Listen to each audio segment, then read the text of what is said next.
what's up, you guys? Welcome to Book Club with Bay. Of course, I'm here with Bay. Say hi, Bay. Hi, Bay. And we're talking about Every Last Breath because, okay, rating for me is, I think this is a stale Twizzler. Like, you want it, you're like, I didn't want Twizzlers, but they're here, so I'm going to eat them all anyway in one sitting, but I wish they weren't stale. I think that's a good description because it's not as good as eating the fresh Twizzlers like you got before, but you're also like, I'm just going to keep eating them because fuck it. Yeah. That's this book. Yeah, you know how like some like gas station, well, here they do, but like gas stations will like unpack lollies and put them into like Ziploc bags so they can sell them in smaller amounts. It's that type of Twizzler. Yeah. So they get a bit gross. Yep. It's a fucked up Twizzler. Is what this is. And Twizzlers aren't good to begin with, so like... No, but I don't know what it is though. I can remember there was like about a 2-month period where I'd buy Twizzlers every day. And every day as I bought them, I'm like, I don't even like these, but I need them. Yeah, that's a little I need to have them. They're addictive and I don't know how. Maybe they got naughty drugs in them. Sorry, I'm just tweeting out the stream. Okay, there we go. That's okay. So, yeah. The book happened. The book happened. Like, the plot is the plot. Like, the plot doesn't matter because the romantic subplot, which is not a subplot, it's just the plot, gets wrapped up. I'm actually glad that she wrapped it up within the first couple hours. What? Yes, I do have to say though, fuck, who was it? Grimm. Mm-hmm. I fucking love Grimm. And want to know why I love Grimm? Because he's like, you got shit to do, and what have you accomplished? You got laid. Well done. Yeah, that was pretty funny. But also at the same time, I'm like, Jenny, you don't get to yell at yourself like that because you don't have the ability to write a book where people actually get shit done and do something other than getting laid. So, like, don't pretend like you do. Maybe she was copying a lot of criticism for the first 2 books being like, will Layla do the fuck? So she's like, okay, maybe if I hang a lantern on it, it'll make it better. It's not, bitch. It's not. Stupid. She tried. Yeah, she can try all she wants. But so I also said yesterday that in the first book, Roth and Layla were cute without it being, I'm gonna fucking hurl. You take that back this book. Oh, fuck yeah. You have to. They were so gross in this book. So gross. Yeah. All the gross. I don't like it. I don't like it either. Because of course, like, now that they're actually together, they have to give each other speeches all the time. And it's so... I don't like it. It's the worst. No, It makes me feel a little bit ill. Yeah. I'm not gonna lie. Like, why do they have to give each other speeches? And not just that, but gross does speeches. She not, like, Roth has been an adult for 18 years. So, okay, I know he's only 18 years old, but he's like the equivalent of a 36-year-old. Right? Yeah. 36-year-olds don't act like 12-year-old boys with their first girlfriend. Like, that's how, like, he talks, he doesn't behave the way he should be. You've been an adult for 18 years. Stop. You can't. It's gross. It's just gross. Like, that's... He more or less, he acts like Zane did in the last book. Yeah, I don't like it. I don't like what they... Because the romance in the first book made sense because they had a lot of banter and they were into each other without speeching. Yeah. And this one is just all fucking speeches. and making out where it's not appropriate to do so. Yeah. And no. And I'm not gonna lie, I didn't like Layla as much as this book. Jenny's made me like kind of not like her anymore. Yeah, same, and it's just because of the way that she acts. I mean, first of all, whenever you have to wrap up a love triangle, it's never pretty. Yeah. Which of course it wasn't. And we can address that because we need to talk about how Zane reacted. Yeah, let's just go there right now. Zane flips the fuck out. He was a toddler not being able to play with his toy.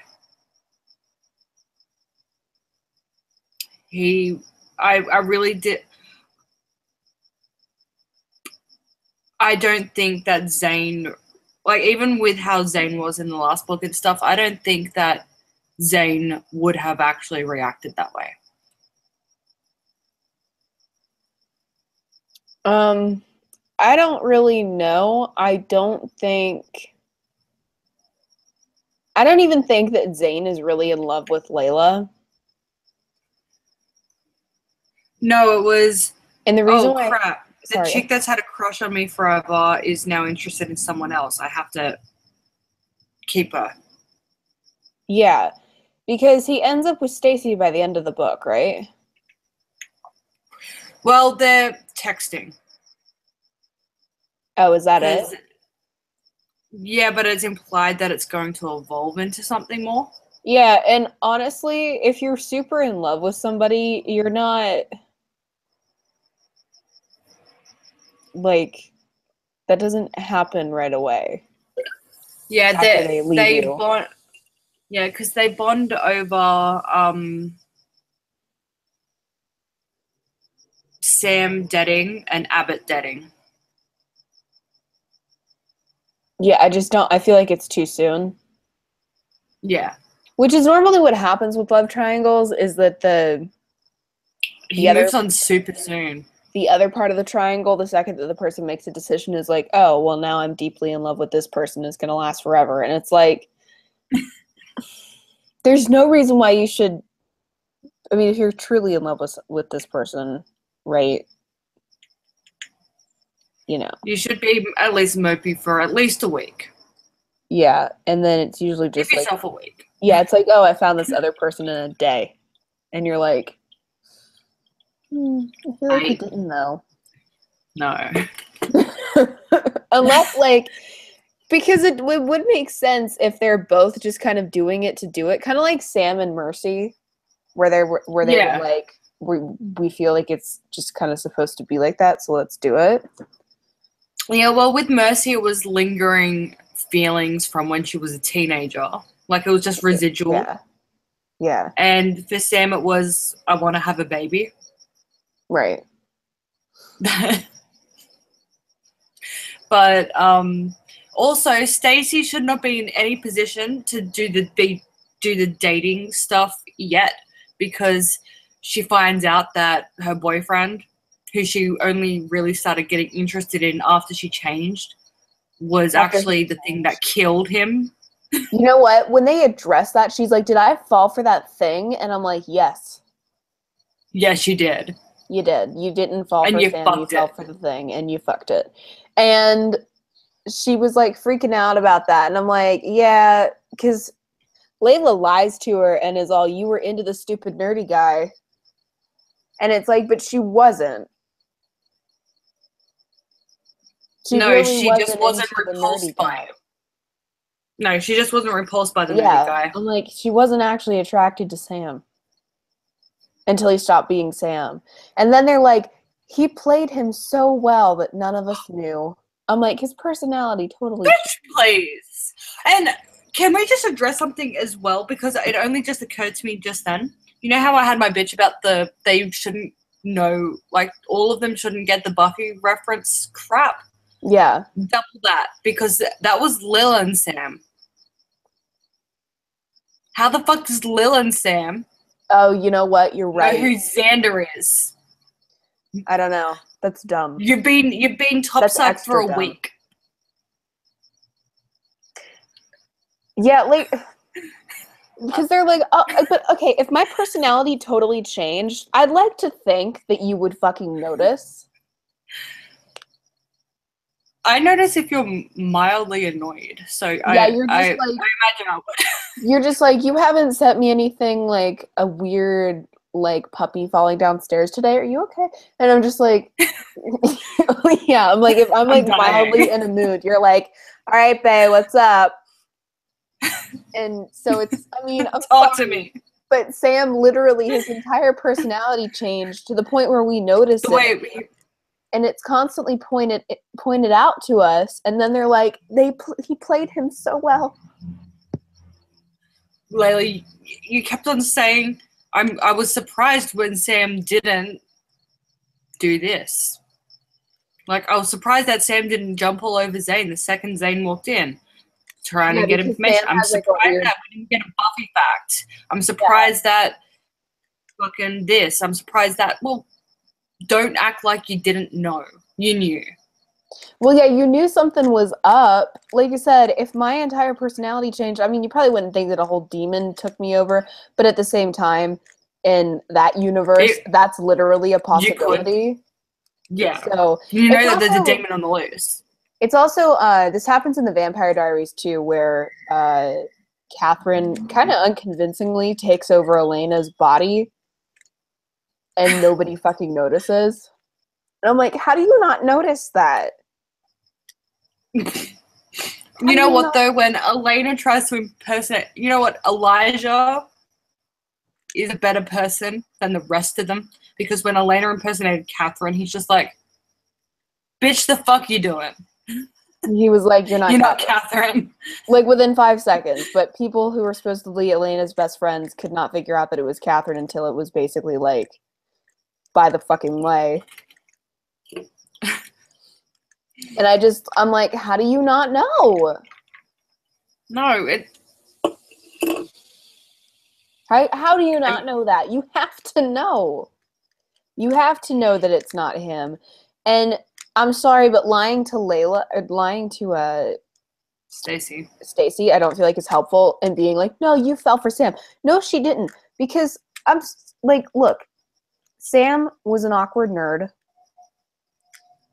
I'm not saying it's a bad thing, because, you know, whatever. But sometimes Stacy's just not attracted to him for that reason. Yeah. Stacy's attracted to him for the same reason that Zane is attracted to Layla. Where it's like, oh, this person who's been following me around like a puppy dog forever. Okay, I'm gonna take advantage of that. Yeah, it's the same thing. In that case, then maybe they're perfect for each other. That's why they end up together. Yeah, maybe. I don't know. Yeah, it's weird. And yeah, and the way that Layla behaves in this book goes wonky. I don't like it. Well, because she goes from being smart to being stupid. So in the last 2 books, and I think here's why we don't like it. In the last 2 books, she heavily leans on Roth, which is not a bad thing. Because when you have characters and your characters have friends, it makes sense for your characters to lean on their friends unless there's a reason why they can't. Yeah. And there's no good reason why she can't. And she usually... Well, the reason is now that they're, like, you know... together. Facebook official and shit. Roth is now overprotective all of a sudden. You're a demon. Even so, Stop. I don't feel like he's overprotective to the point of she can't tell him anything. Because I think he would have found a way to work it out. I think so too. Because he's still like, let's go to this possibly dangerous place together. He doesn't stop doing that. Yeah, but now she's overprotective of him as well, because if he went back down to hell, then he might not have been able to get out because he...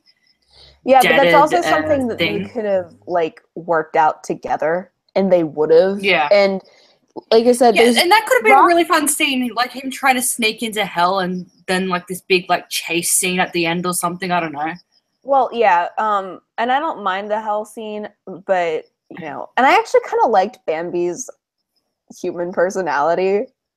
I didn't hate it because when she pops off her skin, she just goes, "Hey, girl, hey!" And I'm like, "Did she really just do that?" In a better book, yeah, it wasn't as bad as I remember. You know, in a better book, that would have made the book. Like in a good book where the characters behave like fucking normal people, the snake being like, "Hey, girl, hey! Oh my god, why didn't you just fuck Zane? He was so hot." And I'm just like, that would have been so fucking funny if it wasn't this book. But it is. I just need to address as well in chat. Annie Schweiger says demons on Facebook. Well, actually, we established that we didn't talk about it on the stream, but I think it was in the last book. They actually say that the fucking they get group text messages. The alphas are on Facebook, and you can get cell phone reception in hell. So it sounds like the alphas aren't actually angels, but like more than angels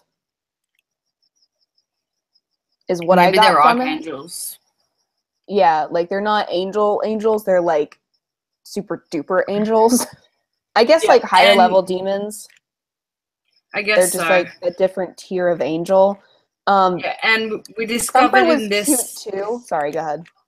I was just going to say, we discovered in this book that the Wardens are the descendants of the fallen angels that wanted to go back to heaven. That makes sense. I kind of liked that. Yeah. Because I know that, like, so here's what we're planning to do to kickstart our writing careers. We're going to write a YA series together. And we literally have tropes written down that we're going to use. And I'm actually you have to. I'm actually really excited about it because we're coming up with a mythology, and it's actually going to be a lot of fun, I think, to do that. I think it will. And so I'm excited about it. But you know, are we going to... and we're going to try to... Sorry. Wait, you go. I think we're going with tropes, but I also think that we'll just naturally want to make it good. And I think that's what'll end up happening. We'll do our best with what we got. Yeah. But we did establish, though, that... yeah. And I'm glad that we established, though, that we're not going to have the random beat down the rapey dude in class scene. That's just one I can't. God. It's always that. There's always a scene with that. But... Yeah, so they're always in a fighting class, and there's always a guy that just says that one thing too far and looks at her in a weird way, and she's like, "I'm gonna beat you down." Yeah, I will say that, like, as far as the plot goes, like I said, this is how I remember it being when I was a teenager in high school, and like I said, high school for me was a really long time ago. I know that everybody's like, "But you're like 12." Like I said, high school is like 4 years ago now for me. So this is kind of how I remember being in high school reading books, and it's that I get to a point where I don't care about the plot because the plot's not thick enough or interesting enough for me to give a shit. Yeah. Because it's really all about the relationship and about the love triangle. And that's where I'm at with this. I don't care about the Lilin. I'm not worried about it. I don't really care about wrapping up the plot because the only because it's kind of just on the periphery. Yeah, exactly. And so it's kind of like that. And I think what we should do, since I know that we're already like, here, what tropes did I say we're going to use? I'm actually going to look that up because I know I wrote them down. Well, we're definitely doing love triangle. Yeah, we're using a love triangle. But we are. And I'm thinking that, give me a sec. We said obscure prologue, love triangle, an insta romance, brooding bad boy love interest, she's a princess or some shit, hidden powers, orphan, obs, trilogy maybe. And then I said broody guy should be named like dragon or some shit like that. Just like some overly broody name. And I think it's going to be fun because, like I said, I think we're going to end up with with like a weird twist on all of it because we're just not going to have the ability to make it super suck. I know, it's gonna be hard though, because you know what though, it is possible because Vampire Academy actually had plot. Yeah, and well, because here's the thing, since we're going with a YA novel, I'm thinking like whatever plot we have should actually be peripheral to the whole thing. Like, because I think a mistake that Jenny makes is making her plots like, let's fucking stop the apocalypse whilst falling in love. And I'm like, you can't, that's too much plot. That is way too much plot for a YA, basically a YA romance novel. That's way too much fucking plot. Yeah. You can't have that much plot in this book because you're not focused on it. You're focused on getting her laid. And that is what it is. I'm not judging you for it. I'm just saying that's too much plot for this book. It doesn't make sense. So yeah, I know that we're basically brainstorming a book on stream, but you know, it doesn't actually give away spoilers because we don't even know spoilers yet. We just know that there's a love triangle. We just know that there's a fucking love triangle. And I have a feeling that we're gonna argue about how it should end up, but maybe we're not. I don't know. We're gonna have to do the obligatory middle book badness. Do you want? I don't want to. We have to. No, I can't. That wasn't on the list of agreed upon tropes, bae. But that's part of the love triangle because okay, here's the thing. Here's part of the love triangle. Helps the love triangle progress. Here's how love triangles work. Okay, let me just explain this to you for the first and second book. All right, you have pre-established maybe guy who we're gonna call Captain Friendzone. So you got Captain Friendzone, and there may be a thing. And he's forbidden. He has to be forbidden. But well, maybe not. It depends. Either they're just childhood friends, or he's some kind of forbidden whatever, right? So friends, yeah, because that can happen. So you've got Captain Friendzone, and he's friendzoned by the MC, even though she also wants him. It's weird. It's a very weird thing. It's because the MC's stupid usually. So you got Captain Friendzone, and then we're gonna have, let's just say, Admiral Hot Pants. So Admiral Hot Pants comes in the first book. Okay. Yeah, so he comes in, and then like they madly fall in love while Captain Friendzone over here gets all broody, right? So then in the then they don't really get together, but sometimes they do. But it's like a sort of get together at the end of the first book. And then at the beginning of the second book, Admiral Hot Pants finds some reason to leave. Usually it's because I'm too dangerous or something like that. And so he leaves. And so then we get to spend a bunch of time with Captain Friendzone and falling in love with him. And then inevitably, Admiral Hot Pants comes back into the picture, and she's like, oh, fuck, I have to choose because I'm not actually into Captain Friendzone over here. So yeah, that's how love triangles work. What? Those should be their, you know what? Those should be their fucking names too. You know what? You know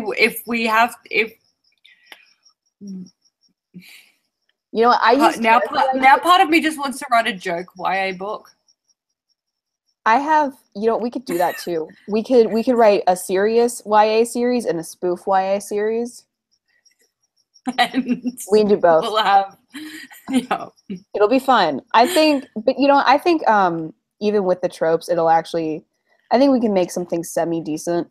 But I use character IDs. I don't know if you do. Like I use MCLI for like love interest, and then like F1 for like friend one. So when we do this, they're not gonna be like LI1 and LI2. They're gonna be like like what did I say? AHP Captain Friendzone for Admiral Hot Pants, and then then CF for Captain Friendzone.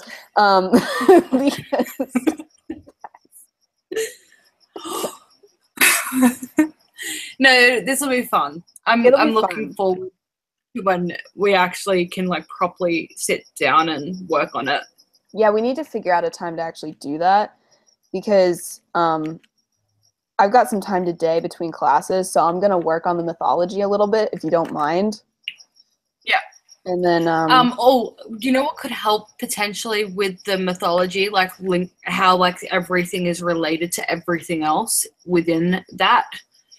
mhm. It's by the same people that did Scriven Up at Scapels, I think it's called. Okay. It's like a thing where you can like put things and then you can link them, and it's like a brainstorming map thing. Yeah, we can think about that because I would Yeah. actually. Yeah. You know, like the string boards. You know, like Yeah. the big murder boards with where you connect everything by string. It's like that, Yeah. but digital. How do you spell it? I think it's Scapel. Okay. This like turned from like a book review to us just brainstorming. But you guys love it and we love you guys too, so it's okay. Yay! And like, you know, and everybody knows that this is like a super. Oh, wait, this is interesting. Huh. Yeah, I'll I've look been into it. using that to try and It's sort only my 15 shit out. bucks. Yeah, I'm buying that. It's fun. Because you guys know this is a stress reliever for me, and I've been having like a really hard time making videos, like just not feeling inspired. So hopefully that changes soon. But either way, yeah. So In the meantime, you get book club with Bay. yeah, and it is what it is. But it's. Oh, also, there's going to be a couple of changes to book club with Bay, so we might end up. Yes. We're probably going to end up streaming book club with Bay on Baywatch soon, and we've also got OBS pretty much worked out. So Baywatch is going to be on my channel this week, but we're going to be using OBS for the first time, so that'll be fun. And then we're probably going to start using OBS for book club with Bay, and we're probably going to start doing it on the Baywatch channel. Yeah. Because I know that, you know, most people come to my channel for political content and then you get a bunch of book clubs and it, you know, so we're probably going to start doing that. And then I have a Streamlabs set up. So I'll have Streamlabs set up for tonight, for tonight's stream. And then, and then the streams that are going to be on the actual Baywatch channel, and whenever we start streaming Baywatch from the Baywatch channel, there is going to be a Baywatch Streamlabs set up, which will probably go main. I don't know about you, but I'm aiming to use that to upgrade my hardware, so I can efficiently do OBS without worrying that it's all going to come crashing down to hell. Yeah, I need to get a new computer because my computer's not up to snuff. Yeah, and I don't know if anyone that's watching saw my tweet last night, but I have literally brought my desktop computer outside to stream because I don't have a laptop. Yeah, so we need some serious hardware upgrades and all that. But I don't know, that's just some stuff. But it'll be fun. Like the ending of this book, so basically she's like linked to the Lilin and she has to kill herself to get the Lilin. She comes to kill the Lilin and she comes back and I don't know, like it's just it's stupid. Let it be dead. Because the main plot is really a subplot. It's like, who cares? Yeah. So I don't have it in me to give a crap about the actual plot of this book, which I don't know. It's difficult to care is basically what I'm saying. And okay. I just remembered. I don't know how I forgot because we are reminded of it nonstop the entire book. Mm-hmm. She gets a new appearance. her shifting is a new appearance this book. And her wings here's the changed. thing, like, they don't... Okay, her wings changed to, like, feathered wings because they gave her fallen angel blood to save her in the last book. And both Zane and Roth are like, we know what this is, maybe. But they don't fucking tell her. And so we're sitting there the entire, like, most of the book, the vast majority of the book just going, what happened? Fucking tell me. What? But not just that though. I don't want to, like, I probably would have been more curious about what happened just out of curiosity. But I just wanted to know what happened so she would stop being like, my wings, my feathered wings, have feathers. And my wings have feathers. And they're winged feathers. And I'm just like, what is it then if you're going to make a big fucking deal out of it? Because, like, I'm kind of curious. I want to fucking know, but they... Also, I don't like how you get familiars in this. You literally just get it tattooed on you. And that's stupid. There. Because if you... Everybody knows that I like occult stuff. There should be like a hell petting zoo where you go. Well, it's not even... And find your familiar. In most mythologies that include familiars, and in most legends that include them, you don't go looking for one. They come to you. They come to you. Yeah. Yeah, the only reason why I think it would have to be in, like, hell, though, is because they become tattoos on you. Like, they can melt to your skin. So, like, your average everyday house cat can't do that. Yeah, but I think it would have made more sense to have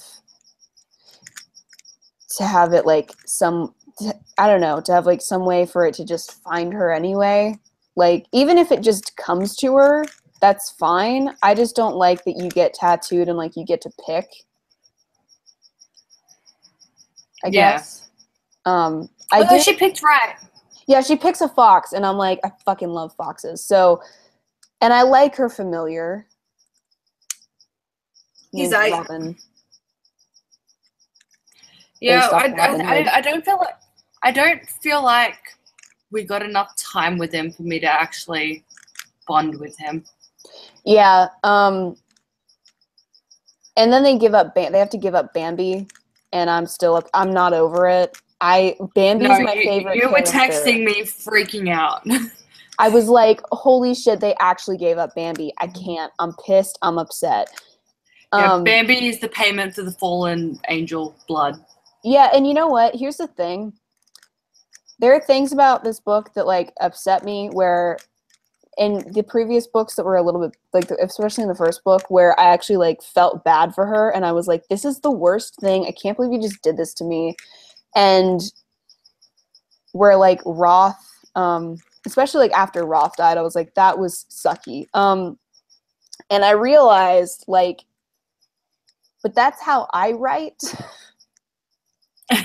Where when you're reading it, you're like, no, they're not gonna. And I'm like, they're gonna.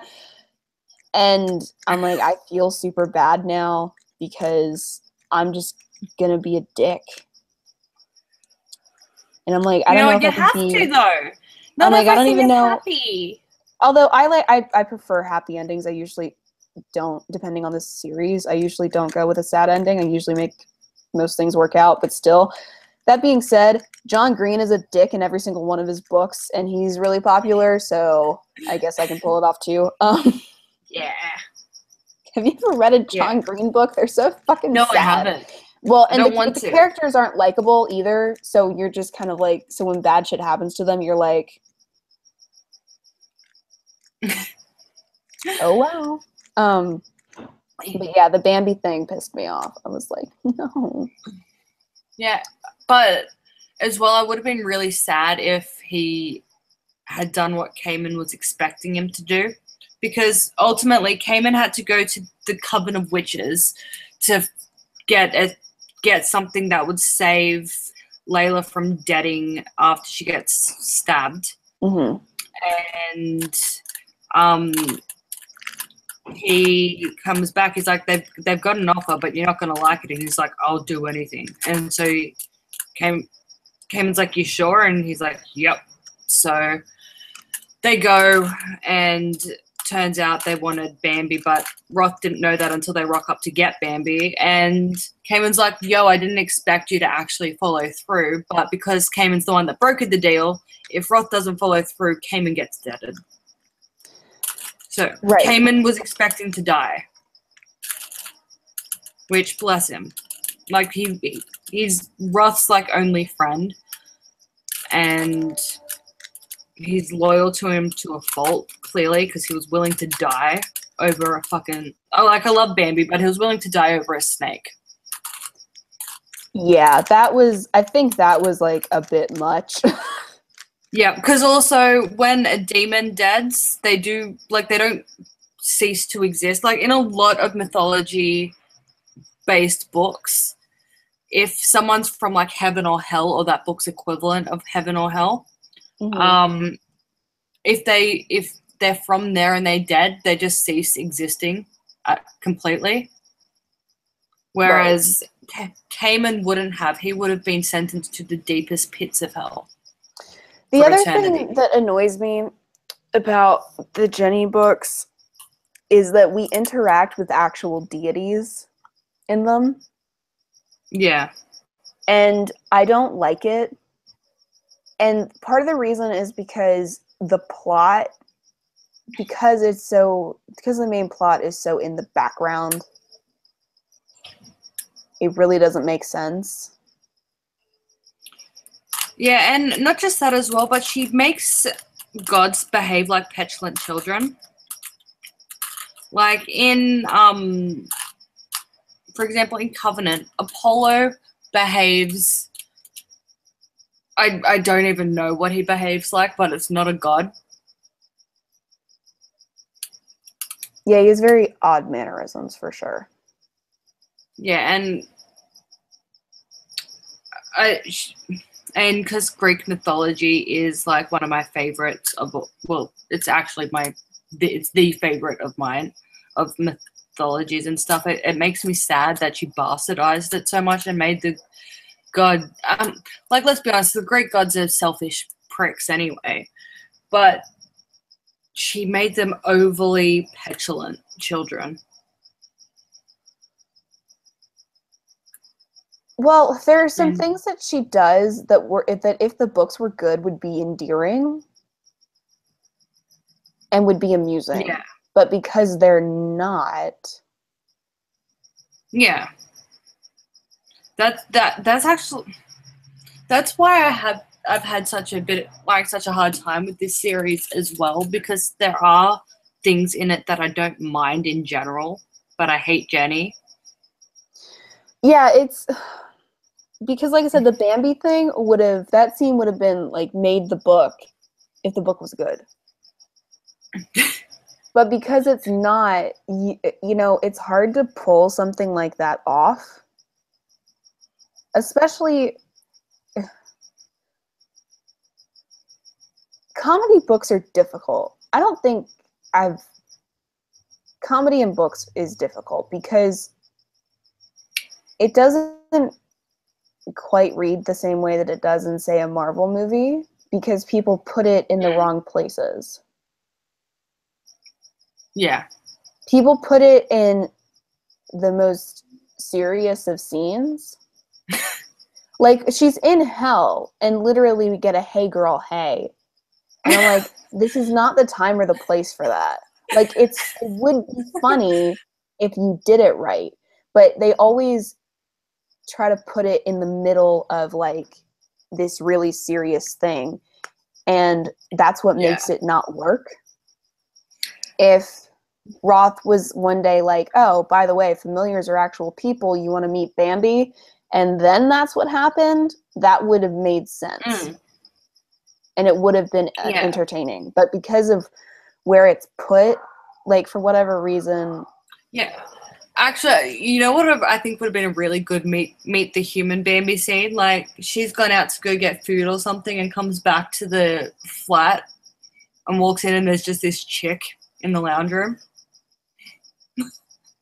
Yeah, it's just like something that's but in a place that actually makes sense and is actually funny. So it's kind of like with even Patricia Briggs does it wrong as well. Like with the troll, you're trying to make it funny because he has a giant red dick, but I'm just like, there's a troll on the bridge. Holy shit. Yeah. Um, And another thing that fucking Jenny does as well that drives me up the fucking wall. She didn't do it in this book, but okay, at the beginning of the book, they fight with the Lilin as Sam, and then Sam Lilin pieces the fuck out, and then they're like, Layla, and then they have this whole like epic thing of like your wings are feathered and shit like that, and you're not marble anymore. You look normal. Yeah. But wingy. And that conversation just really annoyed the fuck out of me because, like, instead of them tells her. Yeah, but not just that, but you literally just found out that one of your two best friends is dead. Yeah. But it's all about how she looks and everything like that. And if it wasn't for all of Jenny's other books. Uh-oh. It's not coming. I wanted to.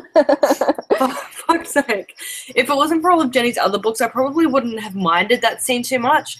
But what she normally does is, there's a god over there that wants to kill them. And then they're just like, oh, by the way, hey, how's it going? Let's have a chat. Let's catch up. All the while in front of this god that wants to kill us.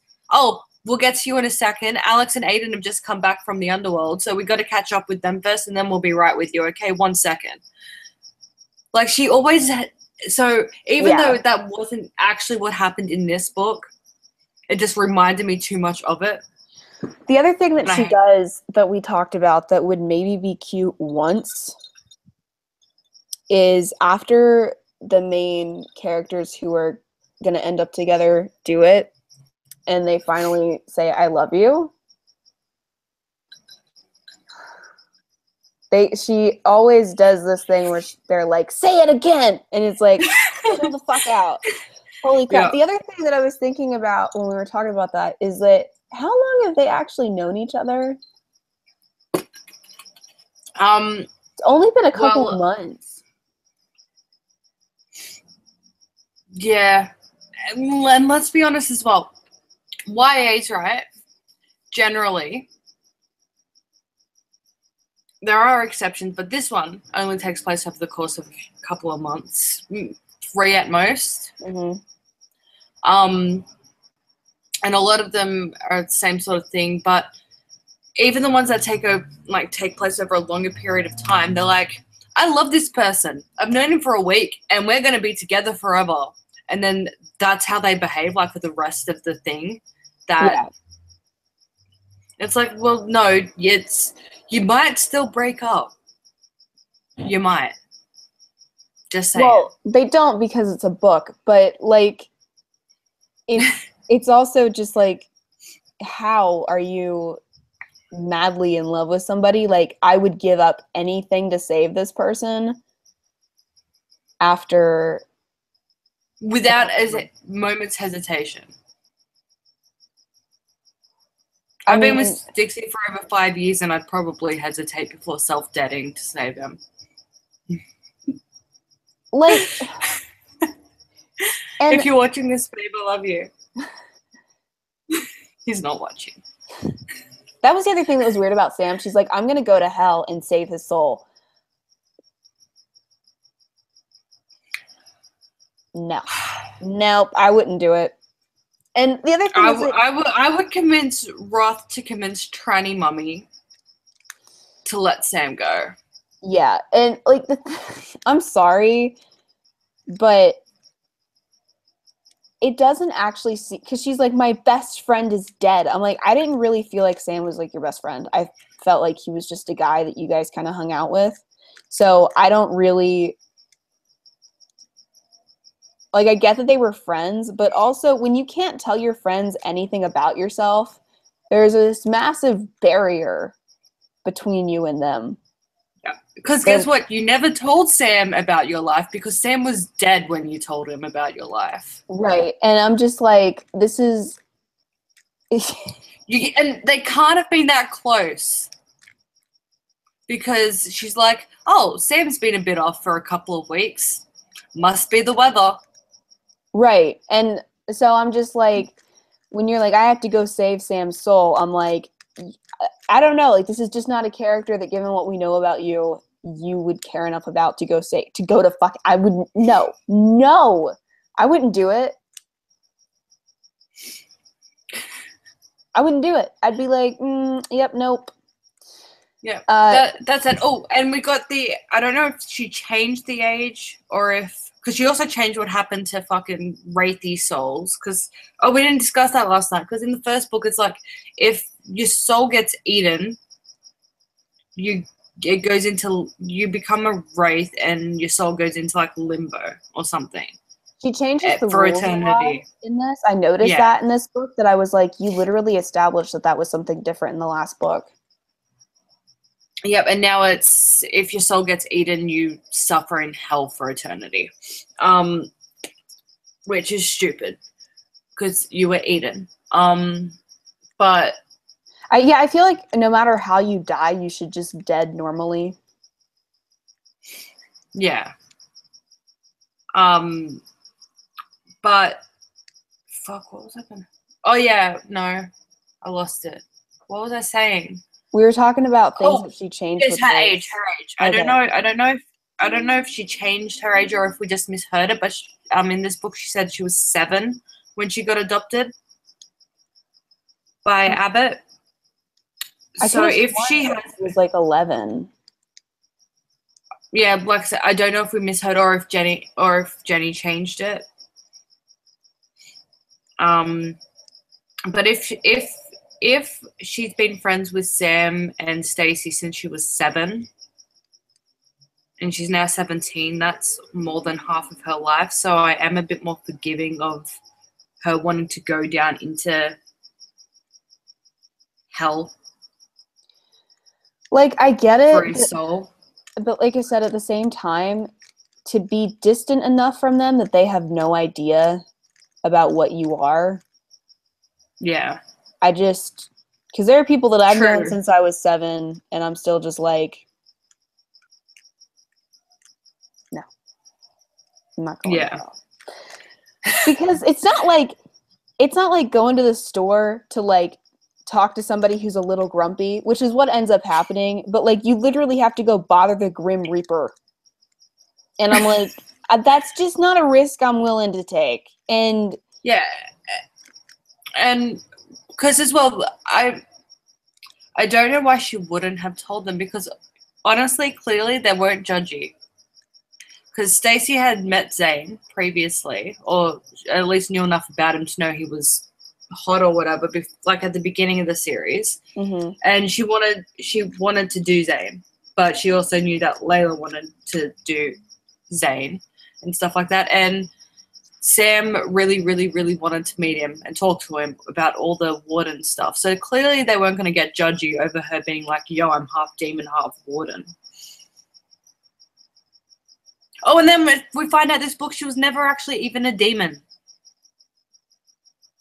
Which is and weird. Neither's Lilith. I didn't quite understand what they were. Well, because they're just like, Lilith is just Lilith. She's her own thing, kind of. Which doesn't make sense, because in most mythologies, succubi and incubi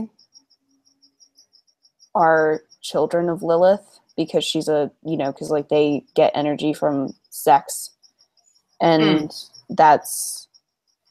Well, yeah, Lilith is in most mythology the mother of demons, except for the demons that are the fallen angel demons.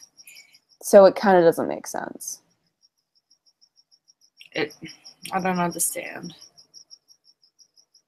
Because, like I said, now my heart hurts. In most mythologies, she's at least the predecessor to different types of demons, if not most of them. Yeah, and that's what's confusing in this book as well, because they're like, yeah, like Lilith is the mother of demons in this series as well, But then but I don't know, I don't understand how there is a difference between the Lilin. Like, I don't know if it's just their species is bad or if it's she managed to change how she birthed her demons or something after the Lilin. And then I don't know how friggin' Layla ended up not complete, like, because they more or less established that Layla is more like Lilith than a demon. And I don't understand how.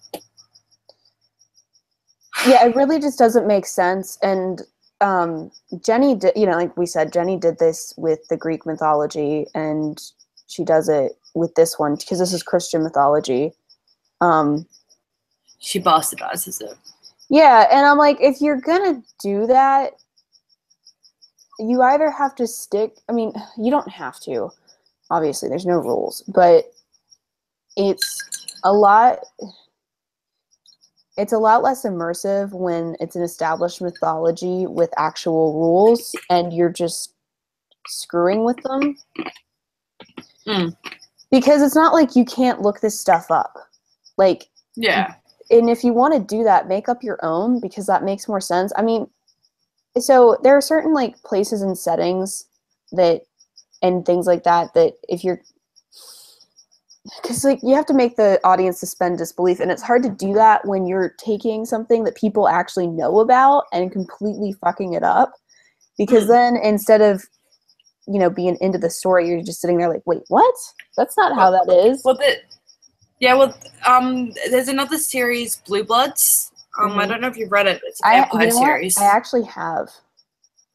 Yeah, well, they're vampires, but in this, vampires are the fallen angels that want to go back to heaven, I guess. And then there's also the archangels, Michael and Gabriel, who want to help. Like, they've gone down to help them redeem themselves and bring them back up. So it is Christian mythology, but it's not, but it doesn't fuck with Christian mythology. Yeah, got you. Because it's like, okay, well, no, they fell, and this is their punishment. They have to live as vampires. So it's kind of like, Yeah, and whereas this really, it's just weird the way that she does it, because it's like she's trying not to bastardize it while doing it. Because we get really I don't think she knows how to research. Well, because we get really in-depth stuff about the underworlds, and I'm talking about the Covenant series too, and about the deities. Because the devil functions as a deity. Yeah. If like, just from a mythological standpoint. And it's not as immersive. It's kind of like if I were to write something that takes place in like 17th century London, we know what was happening at the time. We have good records of how people lived. And so you don't have a lot of creative freedom if you still want to suspend disbelief, because instead of caring about your story, everybody's going to be sitting there going, no. That's not right. Yeah. Whereas, say, if you were to set it in like the Indus Valley civilization, where we don't know a lot about what happened, you have a lot more creative freedom there without fucking with people's heads and having them be like, no. That's literally not what happened. And I don't know. I think it's an issue with the way that she chooses to handle mythologies. It makes it,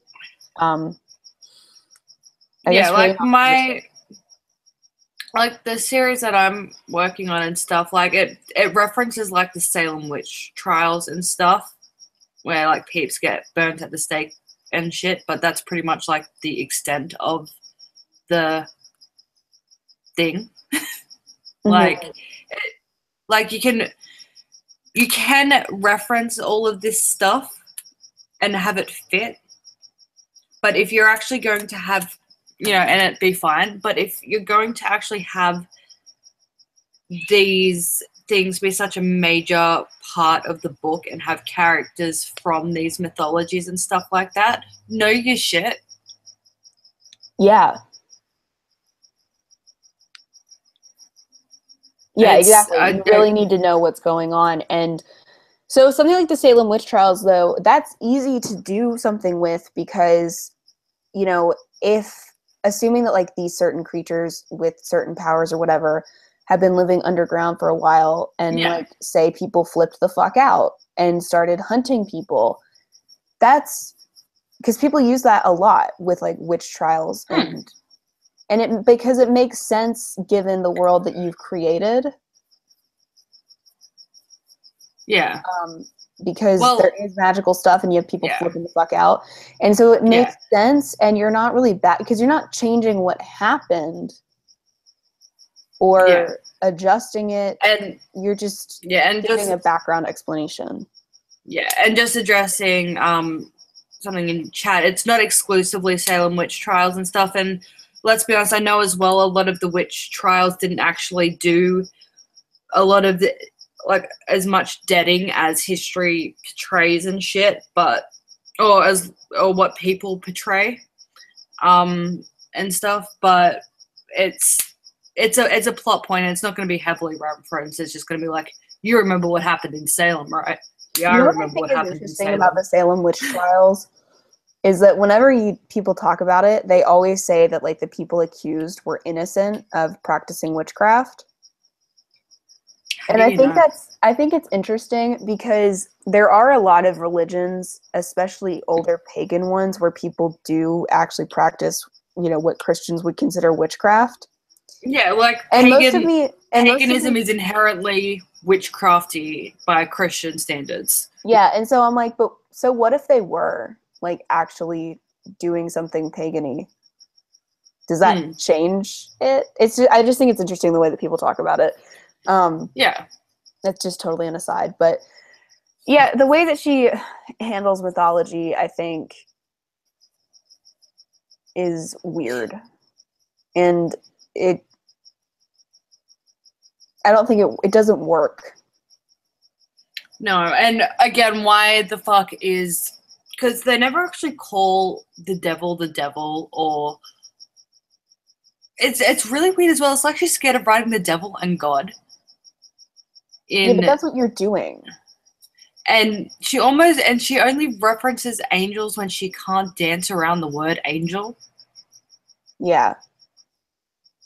It's like she doesn't want to say them, even though we know that that's who you're talking about. Like, the devil is the boss. God is the man upstairs. And honestly, it makes sense for the demons to talk about them that way, but there's no reason why other characters shouldn't call them God, I guess. Mm-hmm. And the other thing, fuck, I forgot what I was going to say. Shit. God damn it. I lost it. We'll help you find it. Yeah, I don't remember what I was going to say. I hate it when that happens. It was something about the mythology. I was going to add something about the mythology or something like that. I don't know. We're talking about how she doesn't ever mention them by their actual names. Yeah, which is for the fucking tranny. I can't. The devil's a tranny, which I can't believe that people haven't flipped their shit on her for that, for making the devil a tranny. Well, no, because the boss is a woman,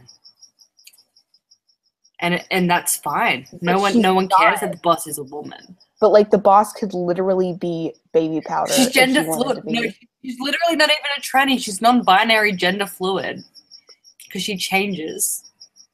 That's what's depending on her mood. I'm sorry, I can't believe people haven't flipped their shit over that. Because no one's read this book. I just think that's it's funny like when we find stuff like that. The other thing is that Mythology is also kind of I guess, a funny thing to work with, especially living religions, meaning ones that people actually practice, because it's super easy to offend a ton of fucking people. Which is fun. Which is, I mean, I'm sorry, I don't mind offending people, but that's like a minefield I don't even want to deal with. No. Because you're talking about... Faye. It's bat season. Sorry. Yeah, I guess it would be for you guys. I just heard a bat flying. I'm like, no. It's official. It's spring, right? Yeah. Yeah. It's kind of... At least it's weird that like no we're flipped. Yeah, I'm just glad that there's no tall trees in the immediate vicinity of my house like there was at my last place, because I could hear... I was kept awake all night by bats having sex. Do you know what fucking bats sound like? I don't know what they sound like having sex. Yeah, it's fucking awful. Do we have anything to add? Sorry. Oh yeah, we established that Morris, the chauffeur for the wardens, is gone. I think we talked about that on yeah, I can't remember. Yeah. Which is weird because Morris is like this really cool guy that just doesn't talk, and I was okay with that, and I wish that they had just left it there. Yeah, and friggin' Layla, when she meets the boss, thinks it's a good idea to threaten to eat the boss's entrails if the boss ever does anything to hurt Roth. Yeah, that's stupid. You're talking to the fucking devil. You moron. The ruler of hell. Bitch, please. What are we doing next? Okay, we can do... I think it's called Bittersweet Love or whatever, which is the prequel that has Jasmine and Des. Yeah, and we'll do that Saturday. Yep, or we could do the 10th Mercy book. I don't think I can get through a Mercy book by Saturday, but we can do the prequel novella by Saturday. Yeah, that'll be really... Yeah, because it's also shorter. Yeah, so we can do that. But I don't really have anything to add because we haven't really even talked about this book, but... I don't even know if the prequel has an audiobook. I hope it does. Yeah, me too. What's it called? If not, we might not do it. Bittersweet Love or something like that. It's got bitter in it. I know that much.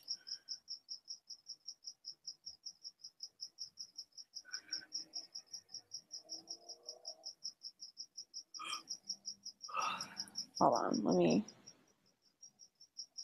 look it up. How do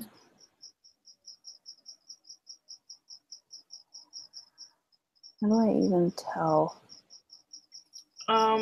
Is that what it's called? Yeah, it's called Bittersweet Love.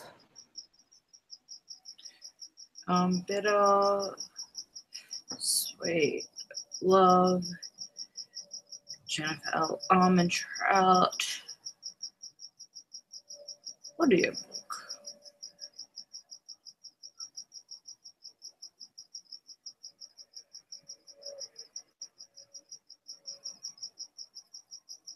I don't think it's a thing. I wonder how many pages it is. We'll look into that. We may be doing that. If not, we'll do a different book. Yeah, so thank you guys for watching, and we'll see you next time. Bye, guys.